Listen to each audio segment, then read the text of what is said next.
ಶರಣ್ರಿಪ್ಪ ಎಲ್ಲರಿಗೂ ಉಗಾದಿಗೆ ಮಾವಿನಕಾಯಿ ಹಣ್ಣಿಂದ ಏನ್ರ ಮಾಡಲಿಲ್ಲ ಅಂದ್ರೆ ಉಗಾದಿರಿ ಅನಿಸ್ಕೋತೈತೆ ಅಂತೀರನ ಇಲ್ರಿಪ್ಪ. ಅದಕ್ಕೆ ನಾನು ನಿಮ್ಮ ಮುಂದೆ 2 ಸ್ಪೆಷಲ್ ರೆಸಿಪಿ ತಂದೇನ್ರಿ. ಅದನ್ನು ಹೆಂಗೆ ಮಾಡೋದು ಮತ್ತು ಈ ಮಾವಿನಕಾಯಿ ಸ್ಪೆಷಲಿ ಹಸಿ ಮಾವಿನಕಾಯಿ ಬೆನಿಫಿಟ್ಸ್ ಏನು ಅನ್ನೋದು ಹೇಳ್ತೀನಿ. ಉಗಾದಿಗೆ ಹೋಳಿಗೆ ಶಿಕರ್ಣಿ ಅಂತೂ ಮಾಡೇ ಮಾಡ್ತೀವಿ, ಆ ಥರದ್ದು ನಾಳೆ ಹಾಕೋನು ರೆಸಿಪಿ.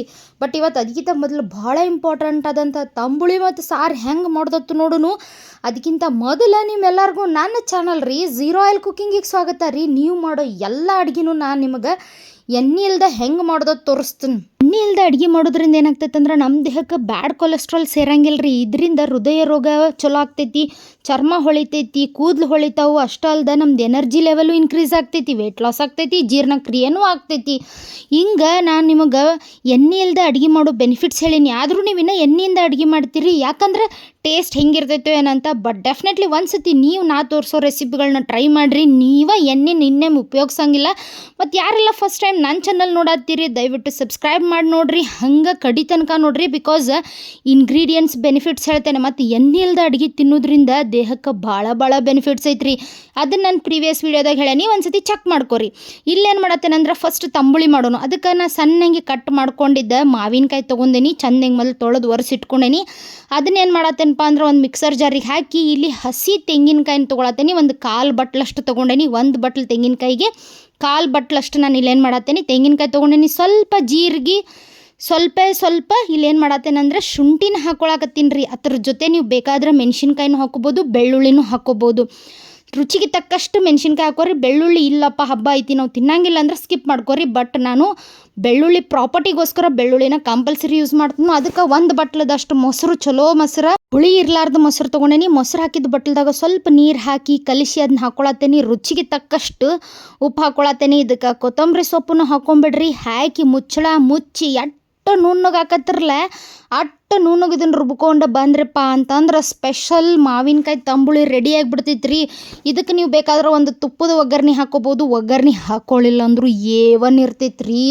ಒಂದು ಸತಿ ನೀವೇನಾದ್ರೆ ಈ ಮಾವಿನಕಾಯಿ ತಂಬುಳಿ ಮಾಡ್ಕೊಂಡು ತಿಂದ್ರಪ್ಪ ಅಂತಂದ್ರೆ ಒಟ್ಟು ಬೇರೆ ರೆಸಿಪಿಗಳನ್ನ ತಿನ್ನಂಗಿಲ್ಲ. ಆ ಪರಿ ಮಸ್ತ್ ಟೇಸ್ಟ್ ಇರ್ತೈತಿ. ನನ್ನ ಅಡ್ರೆಸ್ ಹುಡ್ಕೊಂಡು ಬಂದು ನೀವು ಬೇಕಾದ್ರೆ ನಂಗೆ ಥ್ಯಾಂಕ್ ಯು ಹೇಳ್ತೀರಿ. ಇನ್ನೊಂದು ರಸಮ್, ಇದು ಬಂದುಬಿಟ್ಟು ತಮಿಳ್ನಾಡು ಫೇಮಸ್. ನಾ ಕೇರಳದಾಗಿದ್ದಾಗ ನಮ್ಮ ಮನೆ ಕೆಳಗಿನ ಅಜ್ಜಿ ಇದನ್ನು ನಂಗೆ ಹೇಳಿಕೊಟ್ಟಿದ್ಲು. ಫಸ್ಟ್ ಒಂದು ಕುಕ್ಕರ್ನಾಗ ನಾ ಇಲ್ಲಿ ಏನು ಮಾಡತ್ತೇನಪ್ಪ ಅಂತಂದ್ರೆ ಹೆಸರು ಬೇಳೆ ತೊಗೊಂಡೇನಿ, ಸ್ವಲ್ಪ ನೀರು ಹಾಕ್ಕೊಂಡೇನಿ. ಅದಕ್ಕೆ ಕಟ್ ಮಾಡಿರುವಂಥ ಹಸಿ ಮಾವಿನಕಾಯಿ ಹಾಕ್ಕೊಂಡೇನಿ. ಮತ್ತು ಇದಕ್ಕೆ ಏನು ಮಾಡತ್ತೇನಂದ್ರೆ ರುಚಿಗೆ ತಕ್ಕಷ್ಟು ನಿಮ್ಗೆ ಎಷ್ಟು ಖಾರ ತಿಂತಿರಲ್ಲ ಅದ್ರ ಮೇಲೆ ನೀವು ಇಲ್ಲಿ ಹಸಿ ಮೆಣಸಿನ್ಕಾಯಿ ಹಾಕ್ಕೋಬೋದು, ಬೇಕಾದ್ರೆ ಒಣ ಮೆಣಸಿನ್ಕಾಯಿನೂ ಹಾಕ್ಕೋಬೋದು. ಸ್ವಲ್ಪ ಶುಂಠಿ ಹಾಕ್ಕೊಳಕತ್ತೀನಿ. ಶುಂಠಿ ಹಾಕ್ಕೊಂಡೆ ಇದಕ್ಕೆ ಏನು ಮಾಡ್ತೇನಪ್ಪ ಅಂತಂದ್ರೆ ನೀರು ಹಾಕ್ಕೋತೇನೆ. ಬಿಕಾಸ್ ಮಾವಿನಕಾಯಿ ಮತ್ತು ಬೇಳೆ ಕುದಿಬೇಕಲ್ಲ, ಅದಕ್ಕೆ ಏನು ಮಾಡ್ತೇನೆ. ಮತ್ತು ಅರಿಶಿನ ಉಪ್ಪನ್ನ ನಾನಿಲ್ಲಿ ಆ್ಯಡ್ ಮಾಡ್ಕೊತೀನಿ. ಸೊ ನೀವು ಬೇಕಾದ್ರೆ ಬೇರೆ ಬೇಳೆಗಳನ್ನು ಬಳಸ್ಬೋದು. ಹೆಸರು ಬೇಳೆನ ಬೆಳೆಸ್ಬೇಕಂತೇನಿಲ್ಲ. ಹೆಸರು ಬೇಳೆ ದೇಹಕ್ಕೆ ಭಾಳ ತಂಪು, ಬ್ಯಾಸ್ಗ್ಯಾಗ ಭಾಳ ಇಂಪಾರ್ಟೆಂಟ್. ಅದಕ್ಕೆ ಹಿಂಗೆ ಹಾಕಿ 1-2 ವಿಸಿಲ್ ಕುಕು ಅಂತ ಅನ್ನಿಸ್ಕೊಂಡು ಆಮೇಲೆ ಕುಕ್ಕರ್ ಎಲ್ಲ ಫುಲ್ ಶಾಂತಾಗಿ ಸಿಟ್ಟೆಲ್ಲ ಬಿಟ್ಟ ಮೇಲೆ ಹಿಂಗೆಲ್ಲ ಹಣ್ಣನ್ನಾಗಿರ್ತೈತಲ್ಲ, ಇದನ್ನ ಏನು ಮಾಡೋದು ಚಂದ ಹಿಂಗೆ ಹಣ್ಣನ್ನಾಗಿತ್ತಲ್ಲ ಅಂತ ಒಂದು ಸತಿ ಕ್ರಾಸ್ ಚೆಕ್ ಮಾಡ್ಕೊರಿ. 2 ವಿಸಿಲಿಗೆ ಏಕದಮ್ ಫಸ್ಟ್ ಕ್ಲಾಸ್ ಹಣ್ಣಾಗಿ ಬಿಡ್ತೈತಿ. ಇದನ್ನ ಏನು ಮಾಡ್ಬೇಕಂದ್ರೆ ಚಂದಂಗೆ ಕಡಿಬೇಕು. ಇಲ್ಲಪ್ಪ ನಮಗೆ ಕಡಿಯೋಕ್ಕಾಗಂಗಿಲ್ಲ, ನನ್ನಂಗೆ ಲೇಝಿ ಅದಿರಿ ಅಂತಂದ್ರೆ ಪಟ ತೊಗೊಂಡು ಅದನ್ನ ಏನು ಮಾಡಿಬಿಡ್ರಿ, ಒಂದು ಮಿಕ್ಸರ್ ಜಾರ್ನ್ಯಾಗ ಹಾಕ್ಕೊಂಡು ಬಿಡ್ರಿ. ನೋಡೋಣ ಅಲ್ಲೇ ಅದು ಸ್ಮ್ಯಾಶ್ ಆಗತ್ತೈತಿ. ಆದರೂ ಏನು ಮಾಡೋದು, ಮನುಷ್ಯ ಬರ್ತಾ ಎಲೆಕ್ಟ್ರಾನಿಕ್ಸ್ ಐಟಮ್ಸಿಗೆ ಅಡಿಕ್ಟಾಗಿ ಬೇಸರಾಗಿ ಲೇಝಿಯಾಗಿ ಬಿಟ್ಟಾನ. ಅದಕ್ಕೆ ನನ್ನಂಗೆ ನೀವು ಇದ್ರಂದ್ರೆ ಪರವಾಗಿಲ್ಲ. ಏನು ಮಾಡಿರಪ್ಪ ಅಂತಂದ್ರೆ ಮಿಕ್ಸಿ ಜಾರಿಗೆ ಹಾಕ್ಕೊಂಡು ಬಿಡ್ರಿ. ಹಾಕಿ ಅದನ್ನು ಗಿರ್ ಅಂತ ಹೇಳಿ ನುಣ್ಣಗಾಗಬೇಕದು. ಆ್ಯಕ್ಚುಲಿ ಅದು ಒಂದೇ ಗಿರ್ರಿಗೆನ ನುಣ್ಣಗಾಗಿ ಬಿಡ್ತೈತಿ. ಬಟ್ ಆದರೂ ನಿಮಗೆ ಹೇಳತ್ತೇನೆ, ಅದನ್ನು ನುಣ್ಣಗಾದ್ಮೇಲೆ ತಕ್ಕೋರಿ. ಒಂದು ಸತಿ ನುಣ್ಣಗೆ ಮಾಡ್ಕೊಂಡು ಬಂದಮೇಲೆ ಇದಕ್ಕೊಂದು ಸ್ವಲ್ಪ ಜೀರಿಗೆ ಹಾಕ್ಕೊಂಡು ಮಾಡ್ಕೊರಿ. ಘಮ ಮಸ್ತ್ ಇರ್ತೈತಿ. ಇದಕ್ಕೆ ಮೇನ್ ಏನಪ್ಪ ಅಂತಂದ್ರೆ ಒಗ್ಗರ್ಣೆನ ಒಂದು ಪಾತ್ರೆ ಬಿಸಿ ಮಾಡ್ಕೊಂಡು ಅದಕ್ಕೆ ಜೀರಿಗೆ ಸಾಸಿವೆ ಚಟಪಟ ಅಂದಮೇಲೆ ಬ್ಯಾಡಗಿ ಮೆಣಸಿನಕಾಯಿ ಕರಿಬೇವು ಹಾಕಿ ಇತ್ತಿಂದ ಹತ್ತು ಒಳ್ಳೆಡಿಸಿ ಒಂದು ಕಟ್ ಮಾಡಿದ ಟೊಮ್ಯಾಟೊ ಹಾಕಿ ಬಿಡ್ರಿ. ಇದಕ್ಕೆ ಟೊಮ್ಯಾಟೊ ಹಾಕಲಿಲ್ಲ ಅಂದ್ರೂ ನಡಿತೈತಿ, ಬಟ್ ಟೇಸ್ಟ್ ಮಾತ್ರ ಸಖತ್ ಇರ್ತೈತಿ ಟೊಮ್ಯಾಟೊ ಹಾಕಿದ್ರೆ. ಇದಕ್ಕೆ ಬೇಕಾದ್ರೆ ನೀವು ಹೇಳಿಲ್ಲ ನಾ ಬೆಳ್ಳುಳ್ಳಿ ಬೇಕಾದ್ರೆ ಹಾಕೋಬೋದು, ಬ್ಯಾಡ್ರ ಬಿಡ್ಬೋದು.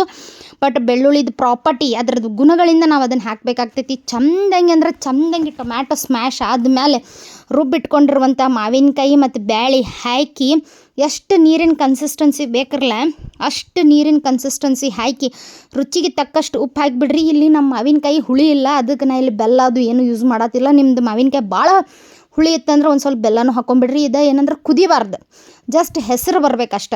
ಇನ್ನು ಮಾವಿನಕಾಯಿ ಬೆನಿಫಿಟ್ಸ್ ಹೇಳೋದಾದ್ರೆ ಮಾರಾಯ ಭಾಳ ಕೆಟ್ಟ. ನಿಮಗೇನಾರ ಮುಖದ ಮೇಲೆ ಮೊಡವೆಗಳಾಗತ್ತಿದ್ದು ಅಂದ್ರೆ ಏನು ಮಾಡಿರಿ, ಒಂದು ಅರ್ಧ ಹೋಳು ಹಸಿ ಮಾವಿನಕಾಯಿ ಕಟ್ ಮಾಡಿ ಅದನ್ನು ಚಂದಂಗೆ ನೀರಾಗಿ ಕುದಿಸಿ ಅದನ್ನು ರಾತ್ರಿ ಮುಖಕ್ಕೆ ಹಚ್ಕೊರಿ. ಬೆಳಿಗ್ಗೆ ಎದ್ದು ಬಿಸಿನೀರನ್ನ ಮುಖ ತೊಳೆದು ಬಿಡ್ರಿ, ಮುಖದ ಮೇಲಿನ ಪಿಂಪಲ್ ಓಡಿ ಹೋಗಿ ಬಿಡ್ತಾವೆ. ಮತ್ತು ದೇಹ ತಂಪಾಗಬೇಕಾ, ನಿರ್ಜಲೀಕರಣ ಆಗಬಾರ್ದ, ಹಸಿ ಮಾವಿನಕಾಯಿ ತಿನ್ನಿರಿ. ಇದರೊಳಗಿರುವಂಥ ಪೊಟ್ಯಾಷಿಯಮ್ ನಮ್ಮ ದೇಹದೊಳಗಿರುವಂಥ ಎಲೆಕ್ಟ್ರೋಲೈಟ್ ಅಂಶಗಳನ್ನು ಕಾಪಾಡ್ಕೊಂಡು ಏನಾಗ್ತೈತೆ ಅಂದ್ರೆ ಬಿ ಪಿನ ಕಡಿಮೆ ಮಾಡ್ತೈತ್ರಿ. ಹಸಿ ಮಾವಿನಕಾಯಿ ಒಳಗೆ ನಾರಿನಂಶ ಹೆಚ್ಚಿರೋದ್ರಿಂದ ದೇಹದ ಜೀರ್ಣಕ್ರಿಯೆನೂ ಭಾರಿ ಇರ್ತೈತೆ. ಅದಕ್ಕೆ ಈ ರಸ ಇದೇನು ಈಗ ಸಾಂಬಾರು ತೋರಿಸಿಲ್ಲ, ಇದನ್ನು ನೀವು ಮಕ್ಕಳಿಗೆ ಹಂಗೆ ಕುಡಿಸೋದ್ರಿಂದ ಏನಾಗ್ತೈತೆ ಅಂದ್ರೆ ಅವ್ರದ್ದು ಡೈಜೆಷನ್ ಇಂಪ್ರೂವ್ ಆಗಿ ಊಟ ಒಲ್ಲೆನೋ ಎಲ್ಲ ಮಕ್ಕಳು ಊಟ ಮಾಡ್ತಾವೆ. ನಾನು ಇದನ್ನು ನನ್ನ ಗಂಡನ ಮೇಲೆ, ನಮ್ಮ ಅತ್ತಿ ಮೇಲೆ, ನನ್ನ ಮಕ್ಕಳ ಮೇಲೆ, ಸ್ವತಃ ನನ್ನ ಮೇಲೂ ಟ್ರೈ ಮಾಡೀನಿ. 100% ನಿಮಗೆ ಹಸು ಆಕೈತಿ. ಮತ್ತು ರೀ ಇದ್ರಾಗ ವಿಟಮಿನ್ ಸಿ ಮತ್ತು ಆ್ಯಂಟಿ ಆಕ್ಸಿಡೆಂಟ್ ಜಾಸ್ತಿ ಇರೋದ್ರಿಂದ ರೀ ದೇಹ ರೋಗ ನಿರೋಧಕ ಶಕ್ತಿ ಹೆಚ್ಚಾಗ್ತೈತೆ ರೀ, ಸೋಂಕುಗಳಿಂದ ತಡೆಗಟ್ಕೋಬೋದು. ಅಷ್ಟೇ ಇಲ್ಲದೆ ಇದ್ರೊಳಗೆ ಕೊಲೆಜನ್ ಅನ್ನೋ ಅಂಶ ಇರೋದ್ರಿಂದ ಚರ್ಮ ಕಾಂತಿಗೆ ಇದು ಭಾರಿ ಇಂಪಾರ್ಟೆಂಟ್ ನೋಡ್ರಿಪ್ಪ.